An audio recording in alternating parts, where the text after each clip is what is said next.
Few are the battleships as well known in the modern day as the last of the Dreadnoughts, USS Texas.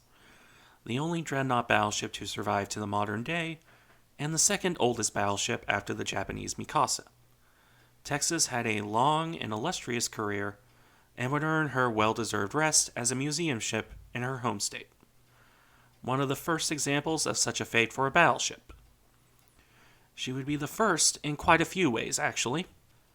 That being said, one can't ignore that, until recently, she was suffering pretty badly from lack of dry dock time.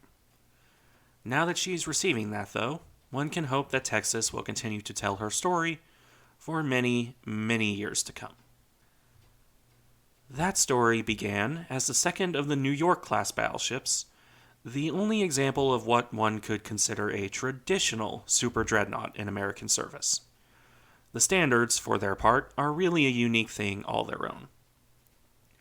In this, Texas and New York were the most powerful warships in the USN upon their design and launching. Arguably among the most powerful in the world, period, though the soon-to-be commissioned Queen Elizabeth would take that crown. Still, for their time, the New Yorks were very advanced and powerful ships, with the exception of their old-style engines. As for Texas herself, she was laid down on April 17, 1911, in Newport News. By the standards of American capital ship construction at the time, she was launched relatively quickly, coming into the water only a year and a month later on May 18, 1912. This would be followed by a more normal fitting out process, taking until March 12, 1914 to be commissioned into the fleet. In this, she was ahead of her sister New York in every way. This does sometimes lead to a tendency to call the ship the Texas class by some people, though this is inaccurate by American practice. The ship that entered the water was, regardless of how you call her class, a jump forward in American design practice, at least in terms of her main battery. Armed with the new 14-inch 45 caliber gun, she was more powerfully armed than any preceding battleship in USN service. Prior to her, it had been 12-inch guns all the way, though they had been increasing in number of barrels. It was only with the New Yorks that the swap to 14-inch weapons would happen. It had been contemplated as far back as Florida, and seriously considered for Wyoming, but only with the New Yorks would it actually happen. This was an increase in firepower that can't be ignored. While Texas carried 2 fewer guns compared to Wyoming, the increase of 2 inches on the size of the guns equated to a large increase in broadside fire weight. Texas carried her 10 14-inch guns in a layout somewhat familiar to contemporary British design, with 2 super-firing turrets on the bow, another pair on the stern, and a single amidships turret between them, though closer to the stern pair. It's not the most efficient layout, but for the time it worked well enough. Her secondary battery was a bit less of a leap ahead. She carried the exact same 5-inch 51 caliber gun and the exact same count of 21 as her predecessor. Unfortunately for the poor gun crews of those weapons, a good chunk of them were placed so poorly as to be unusable in any sort of sea condition. This is not by any means unique to the New York class, though. Rounding out her initial loadout were the usual underwater torpedo tubes of dubious utility, in this case 4 21-inch tubes. As built, she didn't carry any anti-aircraft guns, though we'll be returning to that topic later. Now, for all the improvements made to her main battery, Texas was a bit of a step back in regards to her power plant, as I previously mentioned. While steam turbines were becoming a common feature of battleship design, the New Yorks retained the old vertical triple expansion engines. This was a conscious choice on the part of the Navy, mostly in relation to concerns about the long ranges of the Pacific Ocean. Similar concerns are responsible for Delaware and Oklahoma having triple expansion engines, while their respective sister ships had turbines. In any case, once she was completed, Texas would sail to Maine for her speed trials. In this, she would manage a speed of a little over 22 knots, which is the fastest she would ever be. In more normal service, she could only manage a touch over 21, and even that wasn't easy with her older propulsion system. At least if you were concerned about vibrating the crew to pieces. Those speed trials would be about the only part of a normal trial period the ship would get. Because, as is the case with most of the American battleships coming into service around this time, the ship would be sent to Mexico. The Mexican government had detained, though soon released, the crew of an American gunboat. It probably should have ended there, but this being Mexican-American relations, we see a demand for Mexico to formally apologize, as well as President Wilson deciding to drop off a force in Veracruz to occupy the customs house there. That took place on April 21st, 1914. Texas would arrive off the Mexican coast on May 26th, spending a couple months around there supporting American operations before leaving on August 8th. This would mark the end of what amounted to her sea trials, as she would arrive in New York on August 21st for the usual post-trial refits, where she would remain until September 5th, before promptly returning to Mexico again, sailing around there until December. Leaving Mexico, she would set about more traditional training missions and the like once more, with a short detour on May 25th, 1915, to rescue passengers from the damaged passenger liner Wyndham. In this, she was joined by the two South Carolinas, as well as the older USS Louisiana. The fact that being an expensive and oversized rescue ship is the most exciting thing to happen to her between the end of 1914 and America entering World War I is probably telling. America wasn't getting up to much other than beating up on Mexico, while Europe was blowing itself to pieces. She did get to be the first American battleship to get anti-aircraft guns fitted during this period, though. All of 2 3-inch guns of questionable utility, mind you, which were such an afterthought that they just got stuck on platforms on top of her boat cranes. Good thing this isn't World War II she's about to enter. This being said, she did nothing much of note until the United States declared war on Germany in 1917. When Texas was still one of the newer battleships in the fleet, though more importantly, she was still a coal-fired battleship. This is important because when the USN elected to send a squadron of battleships to join the British, they requested only coal burners. The reason for this is fairly simple. Britain didn't have native oil supplies, and what little they imported was needed for the Queen Elizabeths. Coal, on the other hand, was probably the one thing the British had in abundance. Since the Nevada class used oil-fired boilers, it fell on older ships to join the Grand Fleet. Texas would have been one of the initial set as part of Battleship Division 9. However, she decided to run hard aground on September 27th, something more common with battleships than you may think. In the case of Texas, however, she was so hard aground that even after 3 days of lightening the ship, it wasn't enough to move her. Tugs were sent to pull her off on the 30th, but even this process took until the morning of October 2nd to finish.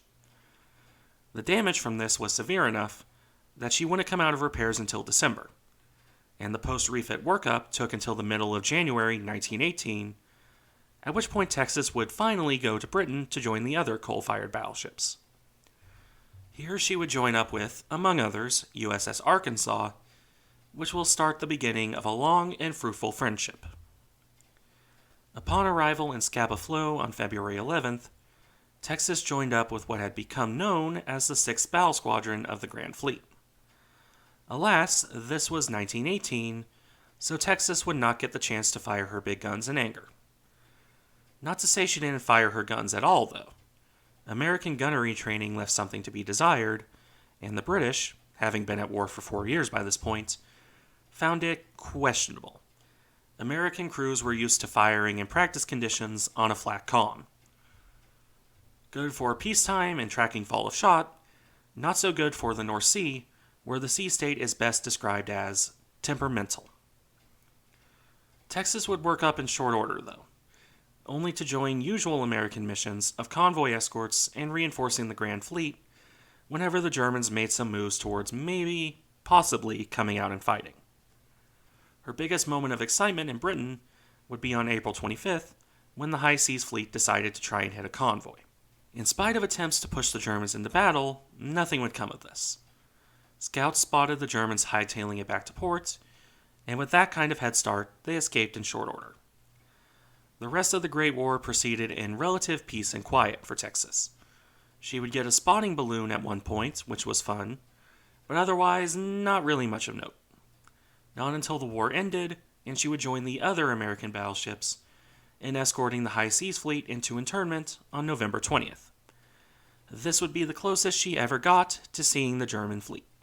After this, she would help escort President Wilson to the peace conference, which is what most American battleships were doing, before returning to the U.S. Texas's first proper combat deployment had been one without actual combat, but then she's nothing special in this regard. Once back in the States, Texas would rack up another on her line of firsts, trading in that spotting balloon for a Sopwith Camel that she launched from atop her second turret. When that occurred on March 9th, 1919, Texas became the first American battleship to launch an aircraft. That she was the first fitted with anti-aircraft guns and the first to launch an aircraft is the kind of historical irony that historians love. After that, though, it was once more back to standard service. Texas would head off to the Pacific Fleet in summer 1919, where she would remain until 1924. At which point she went back off to Europe for a training cruise, as well as a stint on gunnery training. Gunnery training involving the sinking of the incomplete USS Washington, the one member of the Colorado class not retained under treaty limitations. After sinking what should have been one of her successors, Texas went off for a pretty hefty modernization in 1925. This is something she received largely due to the Washington Treaty, requiring older ships to stay in service, but it would do Texas well for the future. In fact, the appearance she picked up in this refit is largely how she looks today, various placements for anti-aircraft guns aside. The most visible change from her original layout is, for example, her large tripod masts. These were added in this refit as the lattice masts were becoming increasingly flimsy with the amount of added equipment, on top of the issues with storm damage common to the type. With the new tripods, Texas could add new fire control and spotting positions, while also removing the risk of a mast deciding it wanted to flop into the water. Under the skin, as it were, she also received modernized boilers. 6 oil-fired boilers to be precise, which replaced her old coal-burning ones. This increase in power helped to compensate for the increased weight of her new superstructure, though her speed didn't really increase so much as remain more or less the same.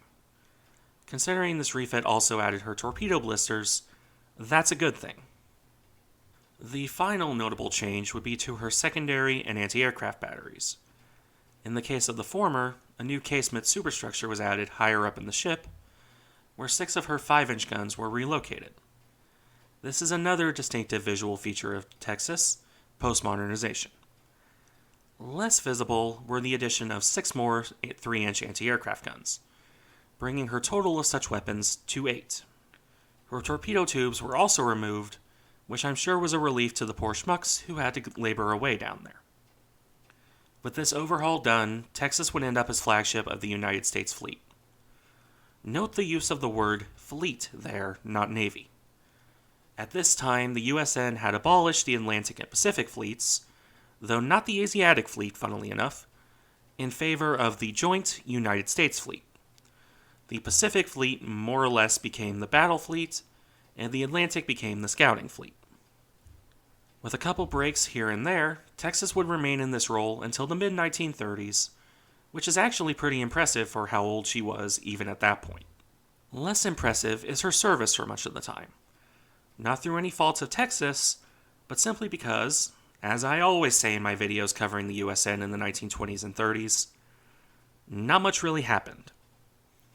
When her next first in this period is being the first ship to show a V with sound to her crew in 1927, you know the ship isn't up to much other than training.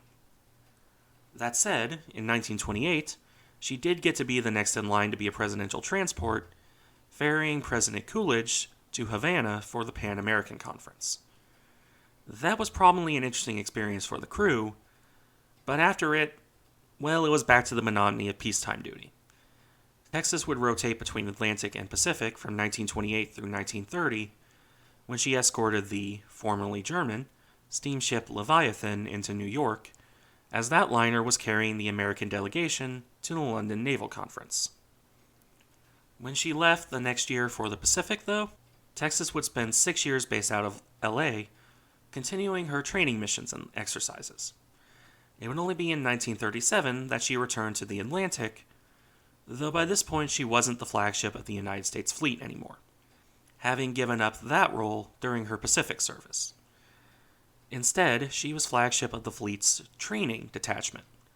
Similar to Arkansas here, Texas was getting long in the tooth, and newer ships could take over the more combat-focused roles. Training she could do, and she did well, but she was certainly starting to show her age otherwise. Not that it stopped the Navy from getting the most they could get out of her. Texas would receive further anti-aircraft firepower, albeit in the form of the less than ideal quad 1.1-inch mounts, and only 2 of them. In 1938, she would get another first by getting the first commercially designed and built radar on an American warship, this being the CXC designed by RCA. That set would eventually be replaced in 1941 by the CXAM set, also produced by RCA. Texas was one of 14 ships to get the set at that time, though that still puts her as an early adopter. But, well, we're now into World War II, or at least the outbreak of the war. Texas was still on the Atlantic side of America when that war began, whereupon she was promptly put on more active service. First, keeping an eye on the West Indies, and eventually beginning neutrality patrols, that were really convoy escorts, in May of 1941. This was a pretty common role for American ships by that point, and one that was pushing up on accidentally starting a war with Germany. Something that came much more close to happening than one would think. During her second patrol on June 20th, Texas and her escorting destroyers would enter into what the Germans considered their blockade zone. This put her into the sights of the U-203, which stalked Texas, but would eventually be outpaced by the battleship. It is worryingly possible that the commander of said U-boat would have seriously considered putting torpedoes into Texas had that not happened, such that Admiral Rader outright set out new orders to try and prevent that. Can you imagine what would have happened had Texas been torpedoed here? I think there's been alternate histories written on this topic.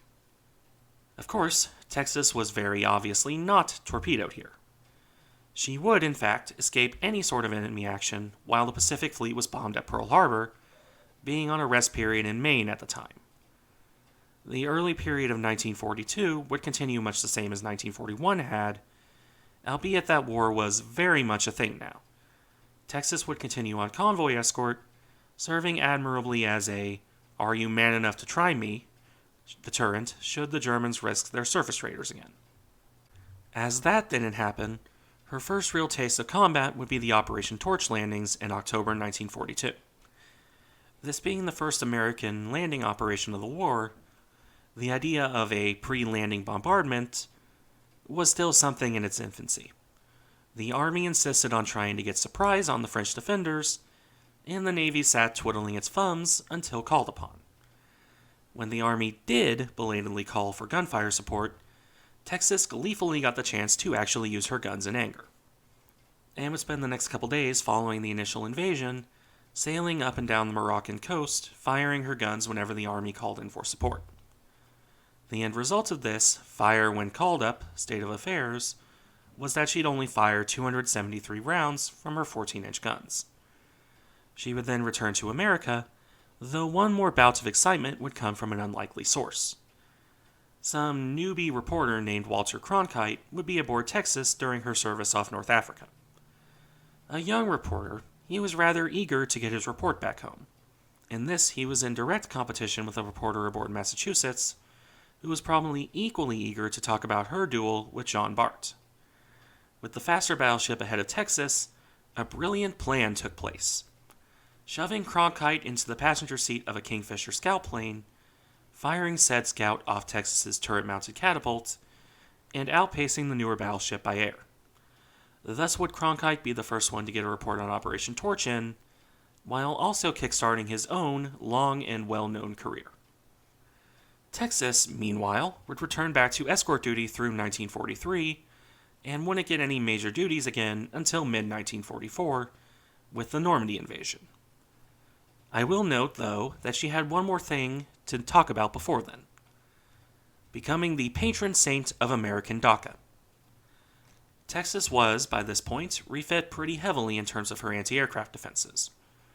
She had lost some more of her 5-inch battery, to be sure, but she was weighed down with no fewer than 94 anti-aircraft barrels. Her 1.1-inch cannon had been removed, replaced by 10 quad 40mm Bofors mounts. These were joined by 44 20mm cannon, bringing her modern anti-aircraft count to 84 barrels. In addition, she still had 10 3-inch guns hanging around, though I imagine the crews of those guns felt distinctly like a third wheel compared to the newer, and far better, guns all around them. Regardless, this leaves Texas with 94 barrels of anti-aircraft weaponry all told. Considering her size and age, that's nothing to sneeze at. Even if it probably wasn't very fun to be the guy standing atop her bow superfiring turret using those 20mm guns. What might be an equally important addition to her was distinctly not another gun. No, the final aspect of her defense from air attack was a device to jam German radio-guided bombs.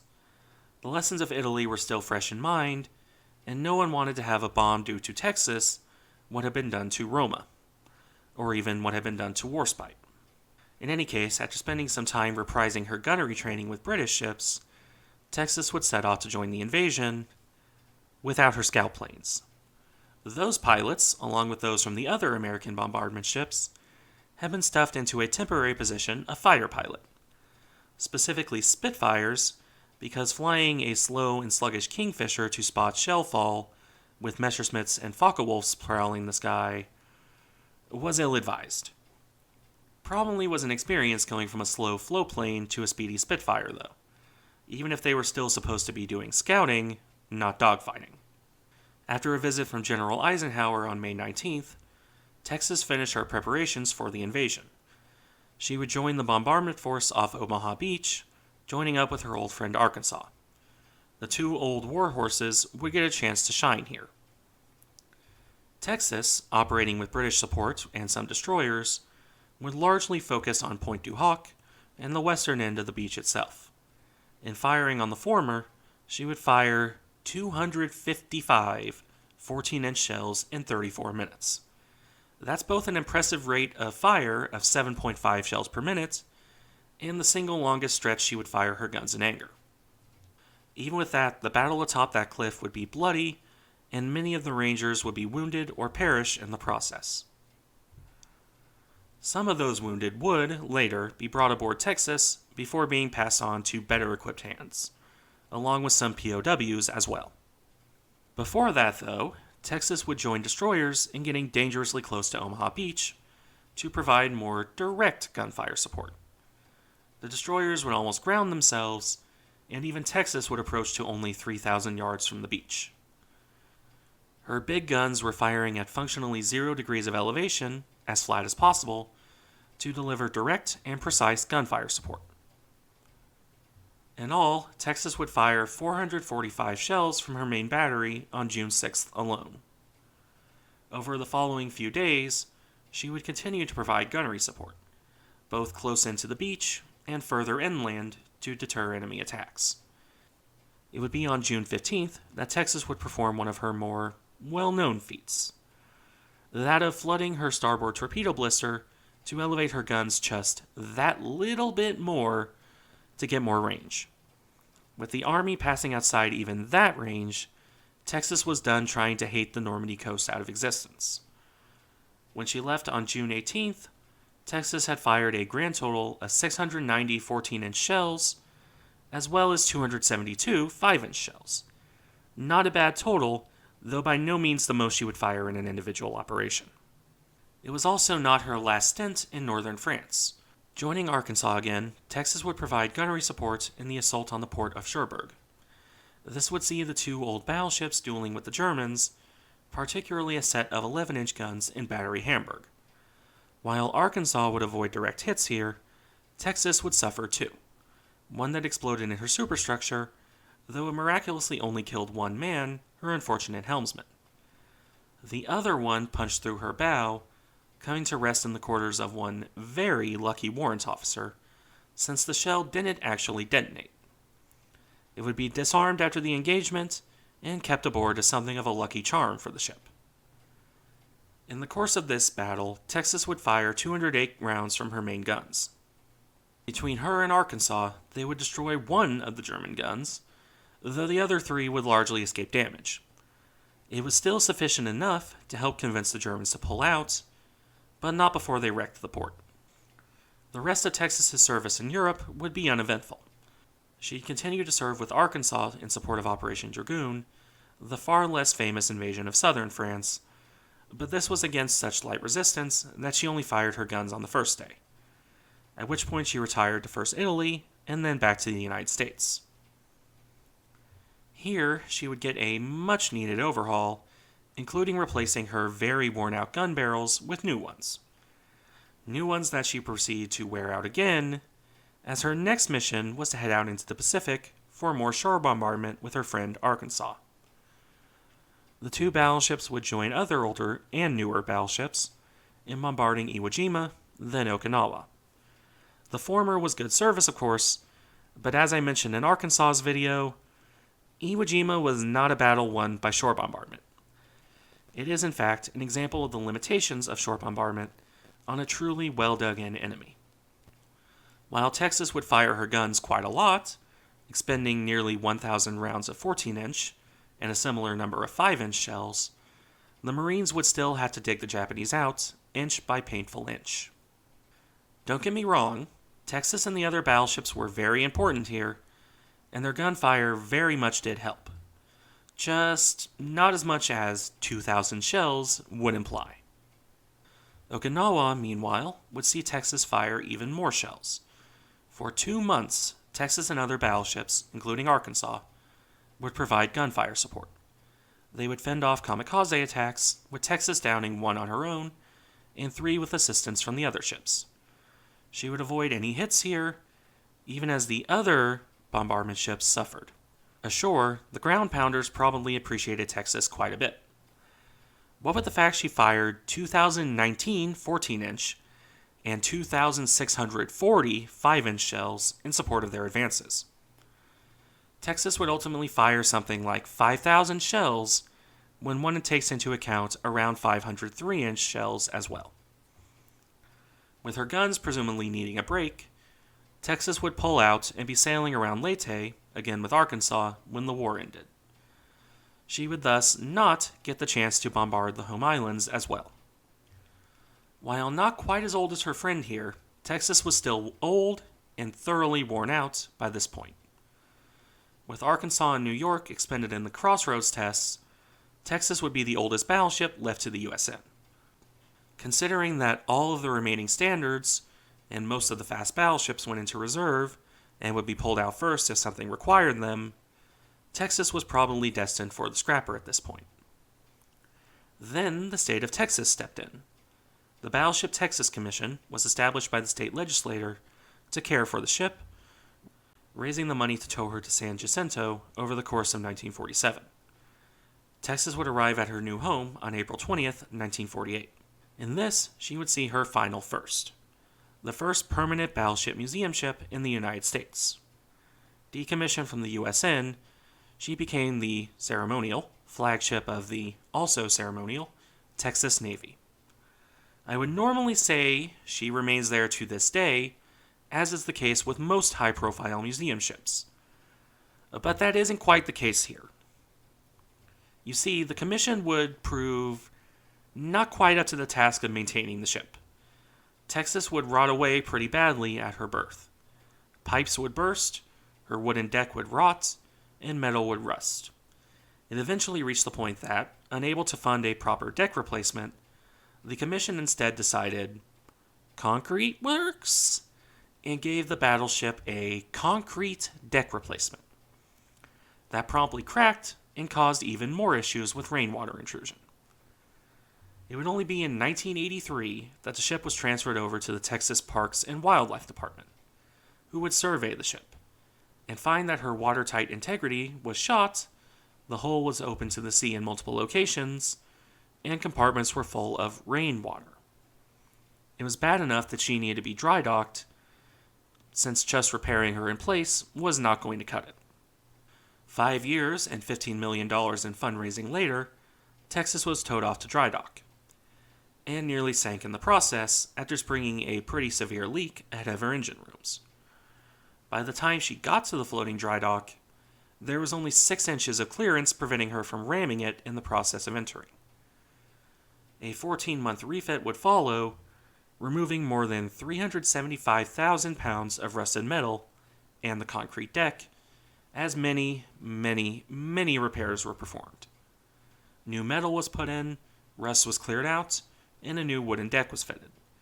All of this replaced about 15% of the ship's hull before she returned to San Jacinto. Unfortunately, her woes would continue.